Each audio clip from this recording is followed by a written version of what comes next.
Je suis Mikasa237, je suis une jeune Camerounaise, je suis une passionnée de culture asiatique et j'ai décidé aujourd'hui, après 25 ans de vie sur cette planète, de réaliser l'un de mes rêves les plus fous, aller au Japon. Mais je ne sais absolument pas par où commencer. Je ne sais pas si je l'ai déjà dit, mais il faut que je le précise. Je suis une Camerounaise vivant au Cameroun qui se trouve en Afrique et je suis complètement fauchée.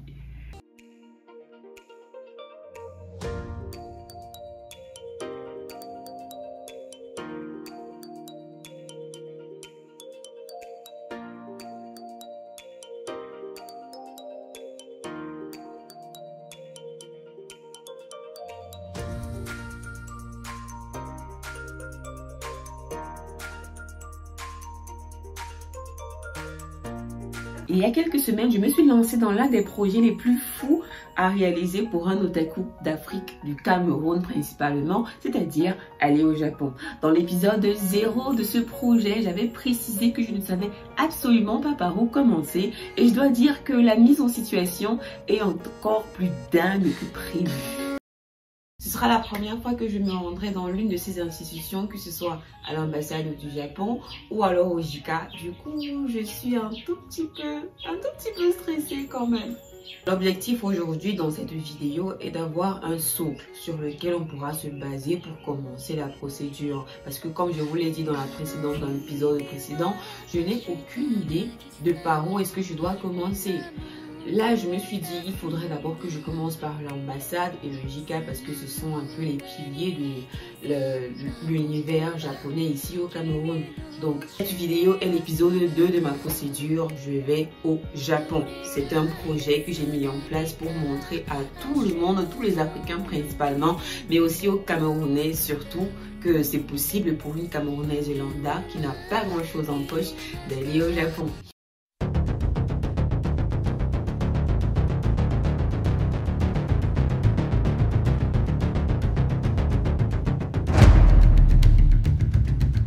Bonjour, excusez-moi, je vais prendre directement ici, ambassade du Japon. Japon, à Bastos? Oui. C'est possible, comment tu proposes? D'accord. 400 ambassades du Japon. En vrai, je me disais que j'ai l'habitude. Je suis déjà habituée à me renseigner. Lorsque je sors, je peux me demander mon chemin. J'ai pas de souci à ce niveau-là.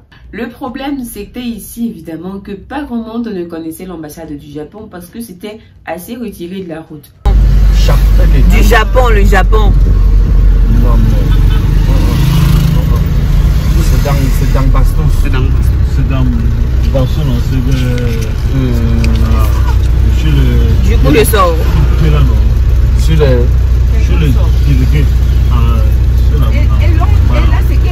Mais tu peux me laisser prêt et puis je prends un taxi pour aller. Ambassade d'Espagne. Voilà. C'est moi le problème. C'est long, c'est elle le véritable problème. Ah, donc c'est vers l'ambassade de l'Espagne là. De Belgique dans Si tu peux me laisser prêt. vers les billes. Oui. Ah, voici 2000. C'est qu'on va le laisser Au Carrefour. Oui. c'est qu'on va le laisser au Carrefour Bassos. D'accord. J'ai toutes sortes d'interrogations et des tonnes de mystères à élucider. J'espère qu'ils pourront me répondre. Le pire aujourd'hui serait pour moi de voir mes rêves s'essouffler avant même qu'ils n'aient commencé.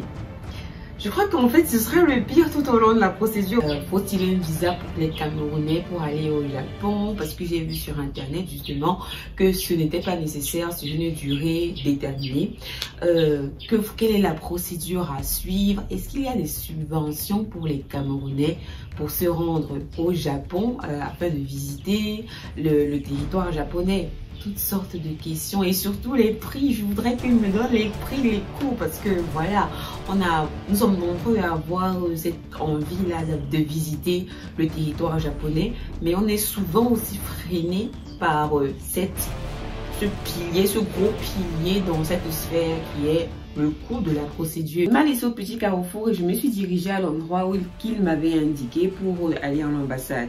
J'ai pris le taxi et je lui ai précisé 100 francs pour l'ambassade du Japon.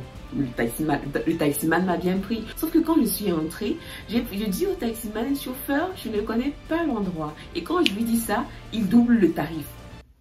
Pardon. En soi, le prix, ça allait. 200 francs, c'est encore moins que le tarif normal à Yaoundé au Cameroun. En tout cas, c'est ce que moi je sais. Mais j'ai pas aimé le ton du gars. On ne me menace pas. Comme prévu, je n'avais pas le droit de filmer. J'ai rencontré le vigile qui m'a expliqué que... qui m'a demandé ce que je faisais faire en fait. Pourquoi est-ce que qui j'étais? Il m'a posé plein de questions d'entrée de jeu comme ça. Et moi, je prenais toutes ces questions dans ma face. J'ai complètement paniqué et là je lui dis, je suis une journaliste indépendante. En soi c'est vrai, mais honnêtement, j'avoue, j'ai complètement paniqué. Donc comme prévu, je n'avais pas le droit de filmer à l'intérieur ni même à l'extérieur. J'ai même pas eu le droit de filmer, même ne serait-ce que l'édifice. On m'a remis un document que j'ai pu filmer pour avoir tous les renseignements possibles.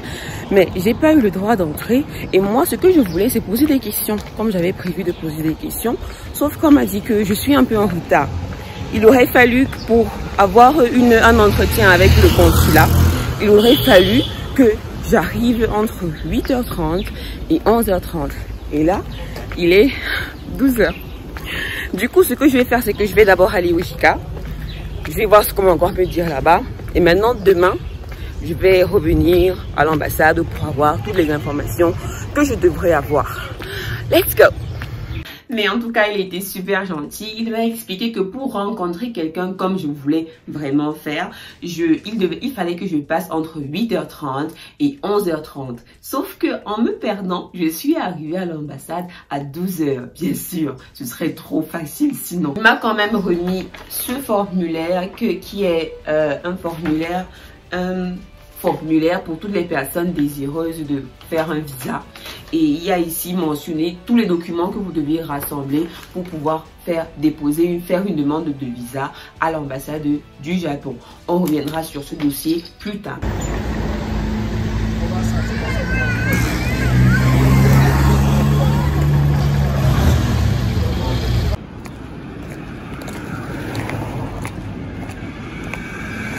Je marche, je me suis déjà perdue une 50aine de fois, mais je suis sûre que je vais encore me perdre.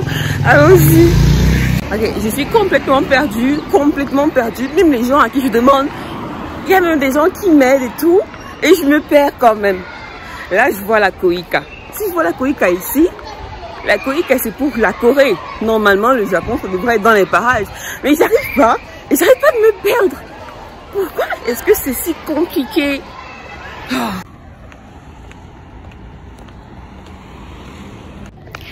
Il est 13h.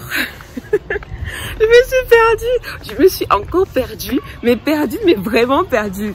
Cette fois-ci, je crois que je suis dans les temps parce que j'ai réussi à utiliser le GPS de mon téléphone. Là, je me dirige normalement. Je vous tiens informé. Je suis tellement en retard. Je suis sûre qu'on va me demander de repasser demain. Mais aujourd'hui, ça a été vraiment le repérage. Du coup, allons-y. Je viens de me rendre compte que j'avais lu 5 minutes. Mais en fait, c'était 21 minutes. Du coup, je vais marcher pendant 21 minutes pour arriver là-bas. Et déjà, c'est pas dans la rue, à la rue des ambassades, là. C'est pas là-bas. Du coup, je vous ai bien mis la localisation là à côté. Vous allez regarder. Je pense que là, on se rapproche plus du kimchi. Et comme nous sommes à Yaoundé, si je me fais arracher mon téléphone en faisant cette vidéo, vous allez voir. Donc, il faudrait que je marche un peu plus vite, mais honnêtement, c'est mon maximum comme ça. Quand je vois s'il y a quelqu'un qui me suit. Il y a quelqu'un qui me suit. Ah non, il ne me suivait pas. Ok, en fait, je suis arrivée à l'endroit proposé par GPS. Et c'est ça, ça devrait être là, le bâtiment de la JICA. Mais qu'est-ce que je fais? Il n'y a rien. Et là, je suis où? Je suis ici. J'en peux plus. Honnêtement, je demande même sur WhatsApp, il n'y a personne qui connaît. C'est quand même incroyable. Alors, on m'a indiqué que c'est là. Je ne sais pas si vous pouvez reconnaître la rue. Mais je sonne, ça fait 5-30 secondes là que je sonne, mais personne ne vient ouvrir. Sauf que Alex, il m'a appelé, il m'a dit que c'est de l'autre côté où il y avait les éventails là. Mais qu'est-ce que je fais? Ce qu'on va faire, c'est qu'on va retourner où on était. Là, comme je connais, du coup, je vais prendre le taxi directement pour que ça me laisse là-bas. Je vais monter à l'immeuble comme il m'a dit. Si ce n'est pas là, honnêtement, il y aura quiproquo parce que vraiment, on ne s'en sort pas. Comme je disais, il a finalement fini par ouvrir, enfin. Mais il me dit que c'est de l'autre côté là où on était, là où il y avait les éventails. Donc j'ai fait tout ce chemin pour pratiquement que dalle. Je vais prendre le taxi et retourner là-bas et voir. C'est-à-dire que vraiment, j'ai trop marché. Vous devez me remercier parce que vraiment, c'était trop compliqué. Je suis de retour. J'ai déjà fouillé. J'étais ici. J'ai pris le taxi pour en haut. C'est ça ici. Bon. Voilà, c'est de ça que ça dit. Ouais. Hein? Je n'ai pas pu filmer cette partie, mais lorsque je suis arrivée à la JICA, on m'a aussi fait comprendre qu'il fallait que je demande un rendez-vous pour rencontrer un responsable pour pouvoir exposer mon projet. Chose que j'ai faite. Donc, le premier jour s'est terminé sur une assez bonne note, très fatigante, mais assez bonne note, parce que j'ai retenu 3 choses. La première, il fallait prendre des rendez-vous pour rencontrer des responsables aux ambassades et à la JICA. Et la deuxième, on a su où se trouvaient les ambassades, enfin l'ambassade du Japon et la JICA. Et en cours de route, j'ai rencontré une abonnée et c'était super sympa. C'était une petite aventure. On avance. Ce n'est pas une journée perdue. Honnêtement, moi, j'ai pas de considérer ça comme une journée perdue. On avance tout doucement, mais sûrement. Je lui ai expliqué un peu mon truc, mon projet. Et il m'a dit, bon, tu vas d'abord aller lire tout ça. Il y a plein de papiers et tout. Je vais d'abord aller lire tout ça. Et ça résume en gros tout ce que la JICA fait. Et lorsque tu vas finir de lire ça, si tu as des questions, tu reviens me poser. Moi, je suis en mode... Pourquoi est-ce que je dois te poser des questions à toi? Moi, je veux voir quelqu'un d'important, quelqu'un qui connaît, qui travaille là-bas dedans pour que... Mais il était super sympa du coup. Et en rentrant, bien sûr, j'ai lu tous les documents et j'ai appris des tonnes de choses. La première chose, c'est que la JICA met en place un programme de volontaires pour permettre aux Japonais de découvrir, enfin, pour permettre aux Japonais d'aider les pays défavorisés dans plusieurs domaines comme la santé, l'éducation, l'agriculture et autres. Du coup, je me suis posé la question, est-ce qu'il n'y aurait pas un programme mis en place par peut-être le gouvernement japonais qui permettrait aux Camerounais de partir en termes de bénévolat au Japon, ou alors simplement un programme japonais qui permettrait aux Camerounais de découvrir le territoire japonais sans pas forcément passer par le programme d'études et ainsi de suite. C'est le programme JECV qui est le programme de volontaires japonais pour la coopération à l'étranger. Du coup, je me suis demandé, est-ce que le JECV permettrait, ou alors est-ce qu'il y aurait un programme comme le JECV qui permettrait aux jeunes Camerounais ou alors aux Camerounais tout court, parce qu'on n'est pas forcément tout jeune, de découvrir la population, le territoire japonais. Est-ce que ça existe? Est-ce qu'il y aurait des programmes de volontariat qui permettraient aux Camerounais de s'expatrier au Japon pour pouvoir aussi aider la population japonaise? Parce qu'on est toujours en train de dire le Japon va venir aider le Cameroun. Mais en fait, nous aussi, on est des bras forts. On pourrait aider quelque part. Le projet Ninja. J'ai bien aimé le nom de ce projet. Le projet Ninja lancé en 2020 et qui a pour but d'aider l'entrepreneuriat dans les pays défavorisés. C'est disponible sur le site. Je mettrai le lien en commentaire, bien évidemment. Je ne sais pas pourquoi est-ce que je regarde là-bas à chaque fois. Donc, si vous me voyez regarder de travers, sachez que je ne sais pas pourquoi moi-même. Je suis une Camerounaise qui produit du contenu basé sur la culture asiatique vivante au Cameroun, en Afrique. Est-ce qu'on peut dire que je suis une start-up? Est-ce qu'on peut préciser que je produis plus de 10 vidéos par semaine? Non, plus sérieusement. Ce que je comprends, c'est qu'ils encouragent la productivité et qu'ils sont intéressés par l'initiative. Chose que, franchement, au Cameroun, ce n'est pas ça qui manque. On a beaucoup de travailleurs, on a beaucoup de gens qui font des choses exceptionnelles ici. Donc, si ce projet pourrait vous aider, je mettrai tous les liens en description. Vous pourrez avoir toutes les informations. Si ça, ce n'est pas sur le site, je ferai de mon mieux pour pouvoir remettre le texte en entier là pour que vous puissiez lire. Regardez, j'ai même fait des marque-pages et tout. Je suis une vraie enquêtrice en fait. Appelez-moi enquêtrice Mikasa 237. De rien. Allez, let's go pour le jour 2.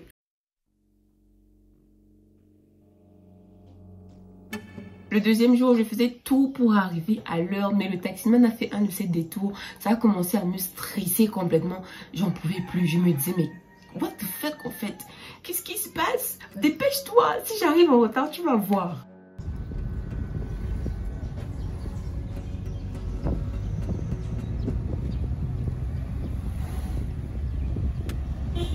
Quand j'arrive devant l'ambassade, le même vigile là, il m'a reconnu et il me dit, je vous avais demandé de prendre un rendez-vous.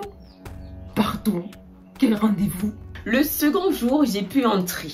Cependant, à mon arrivée, le même vigile que j'avais vu la veille me dit que ouais, non, il fallait que je prenne un rendez-vous. Mais il m'a dit, je vous promets, je n'ai pas pu filmer la scène, mais je vous promets qu'il m'avait dit mot pour mot, vous devez venir entre 8h30 et 11h30.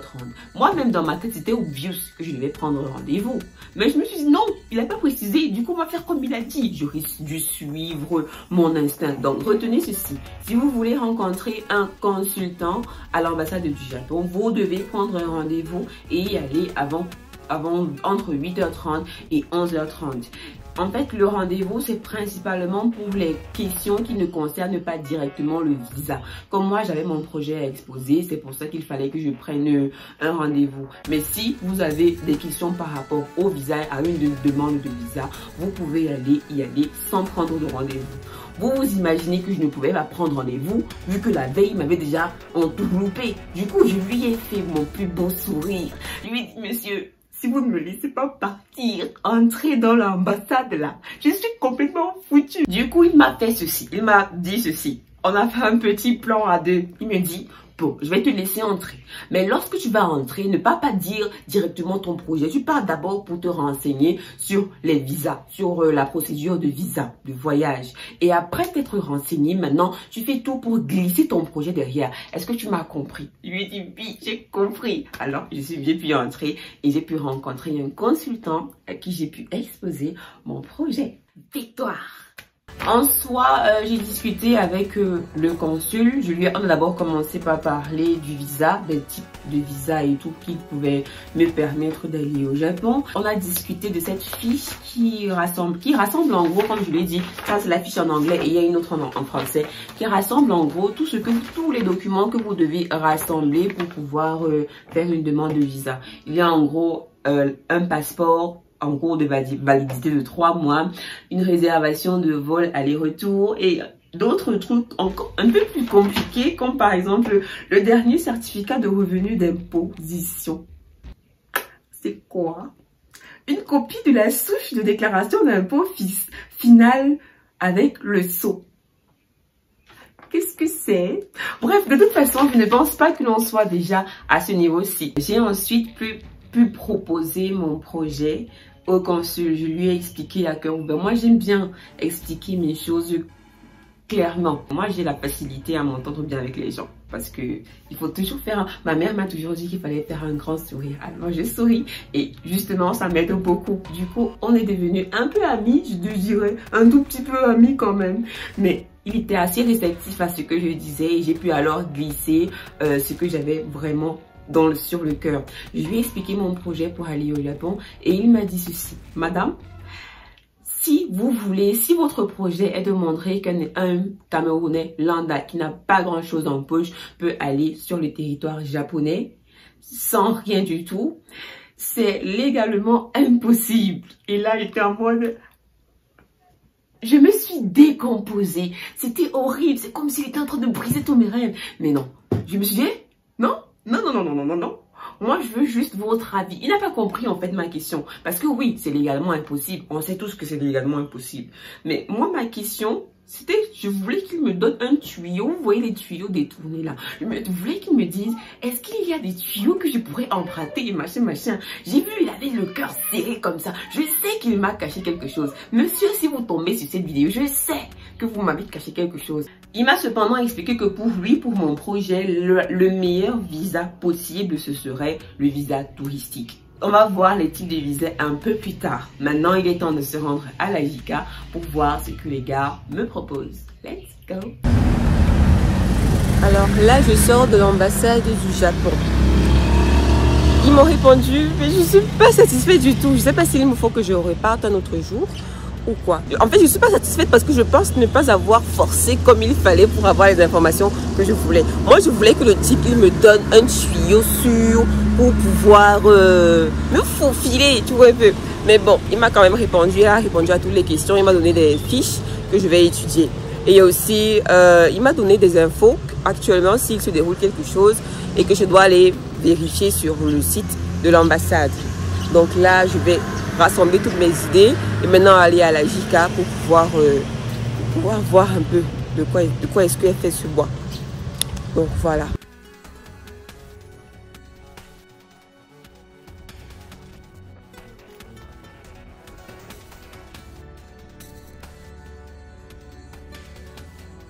Ensuite, à mon arrivée à la JICA, j'ai pu entrer et j'ai rencontré une responsable. Et la meuf, elle était super réceptive dès le début. Quand je lui dis, en fait, je suis là pour machin, machin, elle me regarde avec ses grands yeux en mode, Non, elle était trop gentille. Elle m'a écoutée et comme elle était anglophone, elle ne parlait pas très bien français. Elle est partie chercher sa collègue, sauf que sa collègue n'était pas là. Elle m'a dit, bon, ce qu'on va faire, c'est que tu vas me donner ton numéro et si c'est possible, ma collègue va te rappeler. Non, pas du tout. Ok, pas de souci. So, je lui ai expliqué mon projet en tout cas. Je lui ai expliqué, elle m'a dit, moi je veux votre réponse à vous, je veux votre avis à vous.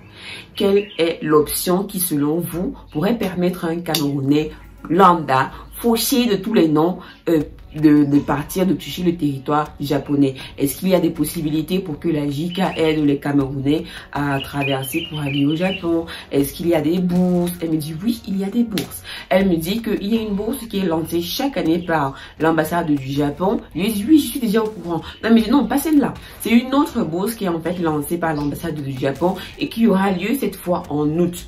Donc, je lui ai dit que est-ce qu'il y a un site où est-ce que je peux aller et tout? Elle me dit en fait, il change de site chaque année. Donc, moi, je vous propose de revenir le 1er août pour prendre toutes les informations pour être sûr. Parce que vraiment, il n'y a pas de site et c'est souvent parfois, les gens ne participent même pas parce qu'ils ne connaissent même pas cette bourse-là.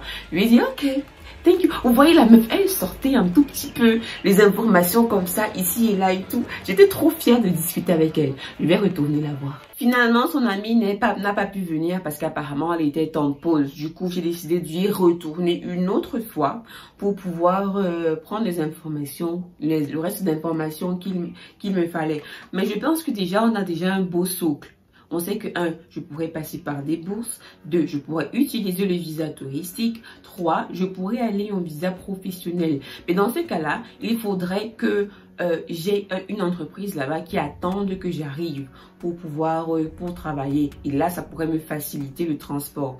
Mais là encore, ça ne résout pas le problème du loyer, tout ce qui va avec. Donc, c'est encore un énorme problème. Maintenant, j'ai aussi discuté, j'ai oublié de le mentionner, j'ai discuté de la notion du bénévolat avec le consul. Il m'a expliqué que c'est bien possible. Il faudrait que je trouve une agence japonaise qui permettrait aux Camerounais d'aller au Japon pour les aider. Et il faudrait que cette agence-là nous permette à nous de couvrir toute ou alors la plus grande partie de nos charges, que ce soit alimentaire, logement, et ainsi de suite. Donc, pour récapituler, on a découvert où se trouvait la JICA et l'ambassade du Japon. On a appris qu'il y a des bourses et des moyens de trouver des bénévolats dans les différentes agences japonaises pour pouvoir aller au Japon. On a aussi appris que la JICA encourage vivement les projets d'entrepreneuriat pour les jeunes africains camerounais principalement. Et enfin, on s'est fait des amis vigiles et aussi à la JICA.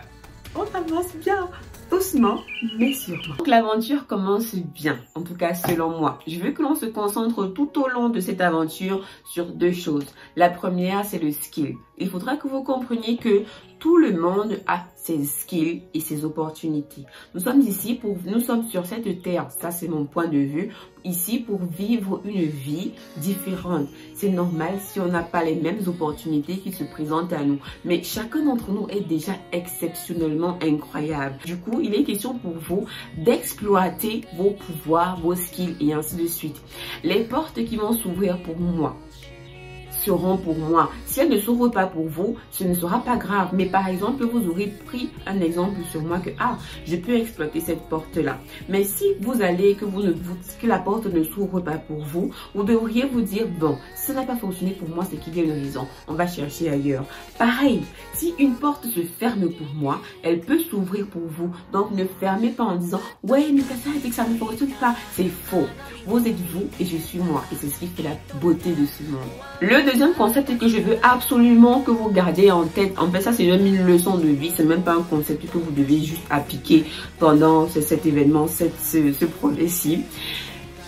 Il y a quelqu'un qui avait dit, je sais plus qui, lorsqu'on veut aller au sommet d'une montagne, ce n'est pas le fait d'arriver au sommet d'une montagne qui est exceptionnel, c'est l'ascension. C'est-à-dire que ce sera tout le projet en lui-même, chaque vidéo que je vais tourner, chaque marche que je vais faire qui sera incroyable et que je vais savourer de ouf. Là, je m'amuse trop à faire mes petites enquêtes, à mettre... Regardez comment je suis contente lorsque j'ai fait des petits marque-pages et tout. Je suis trop contente de vivre cette aventure. J'aimerais que vous aussi, vous soyez contents lorsque vous avez ce genre de projet et puis ça vous tient super à cœur. Moi, j'ai hâte de voir où est-ce qu'on va aller. J'ai déjà fait énormément de choses. La vidéo aussi, ça m'a pris énormément de temps. Donc, vous devez comprendre que c'était beaucoup de travail. Mais je me suis super bien amusée. Et j'ai hâte de voir comment la prochaine fois, je vais encore m'amuser à me perdre. Je sais pas quoi. Ces questions, je vais rencontrer énormément de personnes. Je vais vivre énormément d'aventures. Et ce sera trop chouette. Le pompon, honnêtement pour moi, le pompon serait d'arriver au Japon. Mais rien que cette aventure-ci est déjà incroyable. C'était l'épisode 1 de ce projet Je vais au Japon, le repérage. On se verra donc le mois prochain pour l'épisode 2 intitulé Le choix du visa. Il faudra que je choisisse quel visa je vais prendre pour aller au Japon. Touristique, bénévolat, clandestin. Je vous tiens informé. Merci à tous et à plus tard. Bye.